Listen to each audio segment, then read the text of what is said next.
Want to know what a real man would tell their lady about love and life? You're in the right place. This is Hello Ladies with Rom Wills. Rom Wills is an author, speaker, and proud father. Grab some wine, sit back, and enjoy.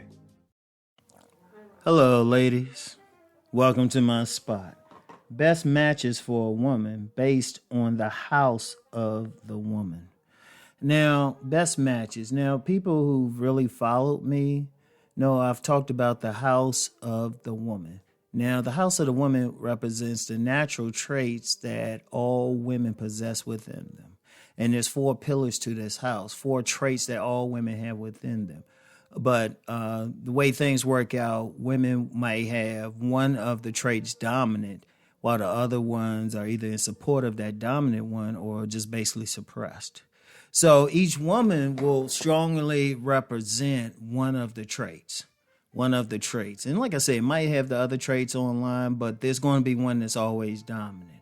Now, real quick, what's the house of the woman? As I said, the 4 traits, and the 4 traits are as follows. The first trait is, well, they're not in any particular order, but the first trait is the moon. That's the woman's nurturing instinct. You know, that's the woman's nurturing instinct. That's the mama. That's the woman who will, take care of that child and everything.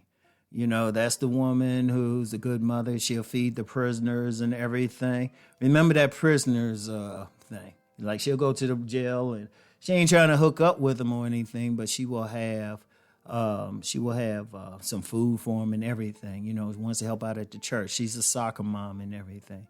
A very nurturing thing. Actually, many women, many men in many cultures see that as the optimal woman.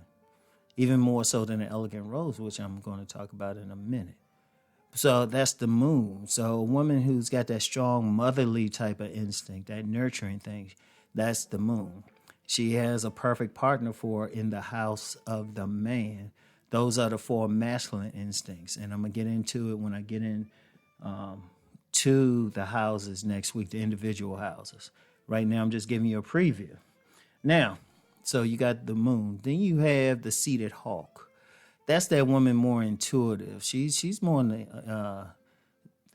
a thinker, more that intellectual type. But she thinks slightly different from what a man does. See, her pattern of thinking is more holistic, sees the big picture. Like a woman, and she can also see aspects of another person better than average. Like I said, mostly intuitive. And there's a certain type of man in the house of the man that she is best with because she's more in her head. So she needs a man more in his head. Now, the third type is the treasure chest. The treasure chest is that money-making woman because, okay, just like the her opposite in the house of the man is the hunter who goes out and go make the money, goes hunt for the food. She gathers it. In fact, when a woman has that dominant, those are the entrepreneurial women. She can gather that money. She will do stuff to gather that money. And there's a type of man, the hunter, that she's good with. And, I gave that one, but I'll get more into it when I do the episode discussing the treasure chest. And then the final one, the elegant rose. That's the party girl. That's the sex pot. That's the one who got on the makeup, got those pump Jimson's 5-inch heels, everything, wearing that tight dress. She, like I say, she's the party girl. Now, remember I used the example earlier, like the moon woman. If she goes to the prison, she's trying to feed the prisoners and take care of them, be that mommy to them. The elegant rose wants to just party with them. In fact, elegant roses, they're not good around kids. They not good around kids. Like a woman who's elegant rose who have kids better have that moon online too. You need that moon. But that's the party, that's the pleasure thing. Also, the elegant rose can be a healer. That's why a lot of women who got that elegant rose end up as nurses. They can interact with people, very social and everything. So she has a type of man that's good with her. So there's a match for it. Now, see, when y'all listen to this, try to say, okay, do I relate to that one? And don't just say just because I'll say a few things. In fact, what I would strongly suggest is you take some time, you listen to it, think about what you relate to, listen to the next one, see if you relate or not relate, third one, and then the fourth one. Then go back and say, okay, I relate to this one the best. Because really, even though, like I said, one tends to be, women have all four, but most of the time, women can only express one and maybe two. You know, if they really advance three, maybe can get to four. But the key there is, you know, understanding which do you show them most. Are you that mommy type? You know, you ain't trying to dress all fly and everything. Are you that type of woman more interested in making that money? You know, are you that woman who's more intuitive and also you like to read a bit more? You're a bit more cerebral. Or you just like forget all that noise, forget trying to feed some kids or, you know, hit the bookstore or be an entrepreneur. You just want to know what the next party is. And let me be clear, none of them are bad or for anything. All of them serve a purpose, especially for a woman who wants to be in a family. So it's very important to understand that, but also understand, okay, which man is going to fit with you better? Because look, here's a major issue, and this on the men's side too. Let me just be clear about that, ladies. Every now and then I get a woman say, well, do the men know this? Well, I tell them, but I'm talking to y'all now.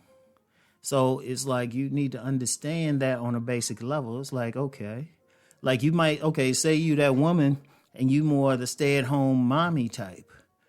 But sometimes because of circumstance, you say, well, I want to get the man get that bag and everything. All right, but here's the problem with it. The man getting that bag, he ain't necessarily, I mean, he'll take care of the kids, but he ain't quick to play tea time with the little girl, with the daughter or something. You know, he's working all the time. You know, that hunter type, he's working all the time. But no, she need that man who, yeah, he'll work, but he also going to be around a bit more. He's going to be a good father type.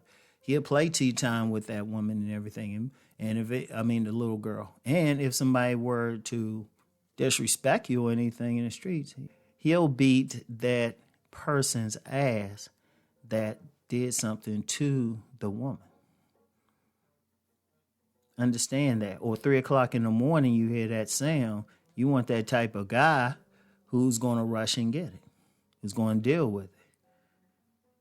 You know, so it's very important that a woman gets with the right type of guy, because the biggest problem in relationships is really incompatibility.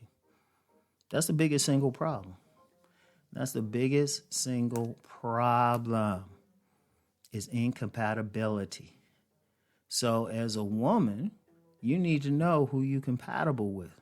Now, on my men's side, I always talk about their tribes, but y'all got a tribe too. So this is to help y'all find your tribe, all right?